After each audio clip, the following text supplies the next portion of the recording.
नमस्कार। मैं डॉक्टर सुमन सिंह, सह आचार्य लोक प्रशासन, आप सभी का अपने इस YouTube चैनल पर स्वागत करती हूँ। आज का टॉपिक संगठन के सिद्धांतों से संबंधित है। संगठन के विभिन्न सिद्धांतों में से आज के लेक्चर में पद सोपान सिद्धांत का वर्णन करेंगे। इसमें हम पद सोपान का अर्थ क्या है, उसकी परिभाषाएं, उसकी विशेषताएं, गुण एवं दोष के संबंध में अपने विचार व्यक्त करेंगे। तो सबसे पद सोपान कहते किसे हैं? शाब्दिक अर्थ अगर हम देखें तो पद प्लस सोपान, श्रेणीबद्ध प्रशासन, मतलब पदों की जो क्रमबद्ध श्रृंखला होती है उसे पद सोपान कहा जाता है। प्रत्येक उच्च अधिकारी अपने तत्कालिक अधीनस्थ कर्मचारियों को आज्ञा देता है और अधीनस्थ अधिकारी उन आज्ञाओं का पालन करते हैं। तो इससे तात्पर्य ये हो जाता है कि पद सोपान एक ऐसे संगठन का परिचायक होता है जो पदों के उत्तरोत्तर क्रम के अनुसार सोपान अथवा सीढ़ी की भांति संगठित किया जाता है। इसका अर्थ हम यूँ बता सकते हैं कि क्रमिक संगठन जिसमें निम्न स्तरीय व्यक्ति उच्च स्तरीय व्यक्ति अथवा पदाधिकारी के प्रति उत्तरदायी रहते हैं और इसी क्रम में ऊपर से नीचे तक और नीचे से ऊपर की ओर चलता है,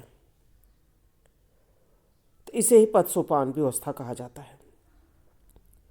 एल डी व्हाइट ने पद सोपान को परिभाषित करते हुए कहा है कि पद सोपान संगठन के ढांचे में ऊपर से लेकर नीचे तक उत्तरदायित्व के अनेक सोपानों द्वारा उच्च तथा अधीनस्थ संबंधों का सार्वभौमिक प्रयोग ही है।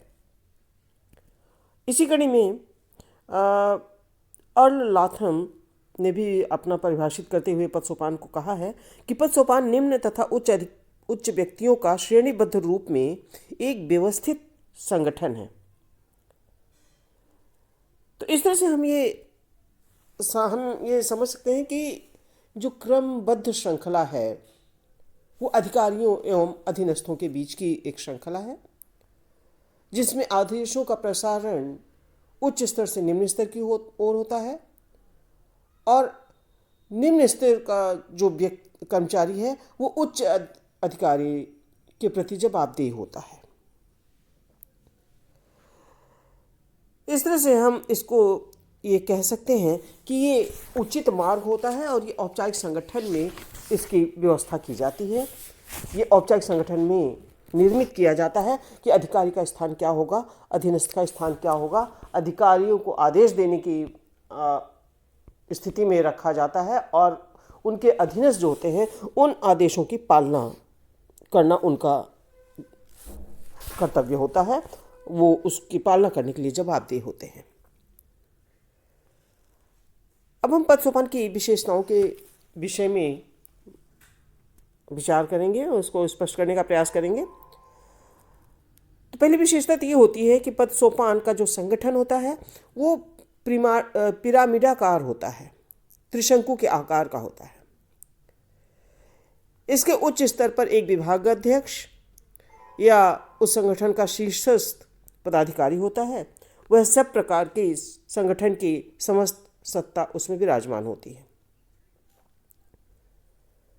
दूसरी विशेषता हम ये बता सकते हैं कि पूरे प्रशासनिक क्रियाकलाप को इकाइयों और उप इकाइयों में विभाजित कर दिया जाता है, जिससे कि सभी स्तर पर ये स्पष्ट हो कि किसके क्या कार्य हैं और किसके क्या उत्तरदायित्व हैं।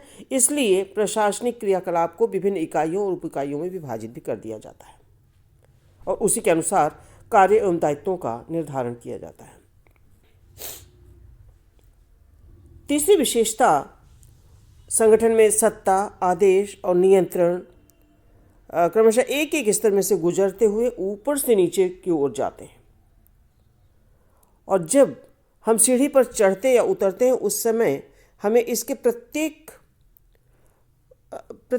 जो कड़ियाँ होती हैं उसको ध्यान में रखना पड़ता है। सामान्य रूप से इसके किसी भी क्रम को लांघकर सीधा नीचे या ऊपर नहीं जा सकते, क्योंकि इसमें गिरने का खतरा रहता है। इस सिद्धांत के अनुसार जब संगठन में पदसोपानात्मक व्यवस्था की जाती है तो उसमें किसी भी कड़ी को अनदेखा नहीं किया जा सकता। सभी का अपना अपना एक स्थान है, अपना अपना कार्य एवं उत्तरदायित्व है और कार्य की एक निर्धारित प्रक्रिया है जिसकी पालना करना अनिवार्य होता है। अगली विशेषता इसकी ये होती है कि इसमें आदेश की एकता के नियम का पालन होता है। इसमें जो संपूर्ण आदेश है वो उच्च स्तरीय अधिकारी द्वारा दिए जाते हैं और प्रत्येक व्यक्ति अपने से उच्च अधिकारी से आदेश प्राप्त करता है और उनकी आज्ञाओं का पालन करता है और उसके प्रति जवाबदेह होता है। इससे कार्य की निश्चितता बनी रहती है और कार्य निर्बाध गति से सुचारू रूप से संचालित होता रहता है।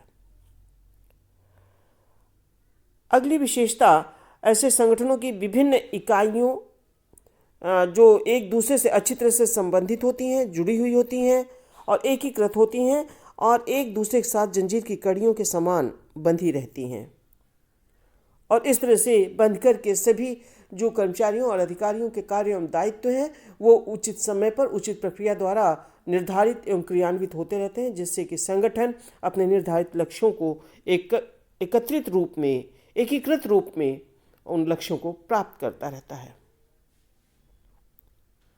अगली जो विशेषता है वो संगठन की विभिन्न इकाइयों के कार्यों में परस्पर समन्वय और तालमेल बना रहता है।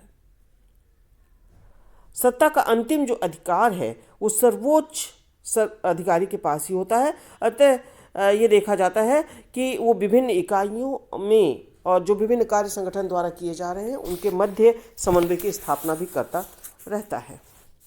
तो इसकी कुछ विशेषताएं, इनके गुणों के बारे में भी हमें समझ लेना चाहिए। जैसे MP शर्मा जो कि प्रशासनिक विद्वान हैं, उन्होंने ये कहा है कि यह एक धागा है जिसके द्वारा विभिन्न हिस्से एक साथ सिले जाते हैं, अर्थात किसी भी क्रम को अनदेखा नहीं किया जाता है और प्रत्येक क्रम होते हैं और प्रत्येक जो क्रम है, स्तर हैं, उनके द्वारा अपने दायित्वों का उचित निर्वहन करने के कारण ही संगठन अपने उद्देश्यों की प्राप्ति कर सकता है। इनके गुणों के संबंध में जो पदसोपान प्रणाली है उसके गुण के संबंध में साइमन, स्मिथबर्ग और थॉमसन ने भी अपने विचार व्यक्त करते हुए कहा है कि पदसोपान सुविधाजनक है, उद्देश्यों को कार्य विभाजन द्वारा प्राप्त करवाता है तथा मतभेदों को दूर करके संगठन में सामंजस्य करता है। इससे यहाँ पर ये चीज़ स्पष्ट होता है कि जब सभी व्यक्तियों के, सभी अधिकारियों और कर्मचारियों के कार्य एवं दायित्व तो स्पष्ट रूप से निर्धारित होते हैं तो संगठन लक्ष्य को प्राप्त करने में सक्षम होता है। इसके ये भी गुण है कि आदेश की एकता सिद्धांत का इसमें पालन किया जाता है। नेतृत्व के लिए पता होता है कि हमको किससे आदेश प्राप्त करना है, किसके निर्देशों के आधार पर हमें कार्य करना है। इसमें पदसोपानात्मक व्यवस्था में कार्य किस किस चरण से होकर के गुजरेगा, अर्थात उचित मार्ग, संगठन में कार्यकरण का उचित मार्ग भी निर्धारित कर दिया जाता है। और पदसोपान व्यवस्था में यह भी निश्चित होता है कि किसका क्या उत्तरदायित्व है और उस उत्तरदायित्व का जो प्रत्यायोजन किया जाता है वो भी लिखित रूप में किया जाता है, जिससे कि पता रहे कि किस अधिकारी को, किस कर्मचारी को, अधीनस्थ को क्या कार्य करने हैं। और इसमें सूचना का जो माध्यम है, सूचना प्रसारण का उस संगठन में, वो भी स्वतः ही संचालित होता रहता है। और पूर्ण रूप से जब संगठन को लिखित रूप में, व्यवस्थित रूप में स्थापित किया जाता है तो उसमें समन्वय की स्थापना स्वतः ही हो जाती है। अगर एक भी कड़ी अपने निर्धारित कार्य को संपन्न नहीं करती है समयानुसार तो पूरा संगठन उससे प्रभावित होता है। तो ये तो हमने अध्ययन किया कि पदसोपान किसे कहते हैं, उसके विशेषताएं क्या हैं, उसके गुण हैं क्या हैं। तो ऐसा नहीं है कि इसमें गुण ही गुण हैं, दोष नहीं है, इसमें कुछ कमियां भी दृष्टिगोचर होती हैं जिनके बारे में हम बताना चाहेंगे कि एक तो कार्यों में विलंब, इसका जो दोष हम बता सकते हैं, क्योंकि सभी कार्य एक निर्धारित प्रक्रिया के अनुसार किए जाते हैं और प्रत्येक कार्य प्रत्येक चरण से होकर के गुजरता है, उसमें किसी भी चरण को अनदेखा नहीं किया जा सकता। इसलिए कार्यों में सामान्यतः विलंब होता है, देरी होती है। क्योंकि जैसे एक उदाहरण दे सकते हैं कि निम्न स्तर पर कोई एप्लीकेशन दी गई, तो चूंकि जो निम्न स्तर अधिकारी है, कर्मचारी है, वो तब तक वो कार्य नहीं कर सकता जब तक कि उच्च अधिकारी के द्वारा उसकी अनुमति ना दी जाए। तो इसलिए एक फाइल बन जाती है, वो फाइल नोटिंग होते हुए हर चरण पर गुजरते हुए उच्च स्तर पर पहुंचती है, और उच्च स्तर पर से जब आदेश दिया जाता है तब वो अधीनस्थ फिर प्रत्येक चरण से होता हुआ आता है और अधीनस्थ स्तरीय कर्मचारी या अधीनस्थ को उस कार्य को संपन्न करना होता है। इसमें काफ़ी समय लग जाता है। तो इसलिए हम कहते हैं कि ये जो पदसोपानात्मक व्यवस्था है, इसमें कार्यों में विलंब भी होता है, लाल फीताशाही है जो कि काफ़ी समय होती है, विलंबकारी होती है। एक दूसरे में ये बता सकते हैं कि जो पद सोपान व्यवस्था है वो औपचारिक संबंधों पर आधारित है। इसमें ये देखा जाता है कि जो चरण है उसी के अनुसार कार्य करना है, इसमें अनौपचारिकता को बिल्कुल भी स्थान नहीं दिया जाता है। तो इसके कारण भी संगठन में कई समस्याएं उत्पन्न होती हैं।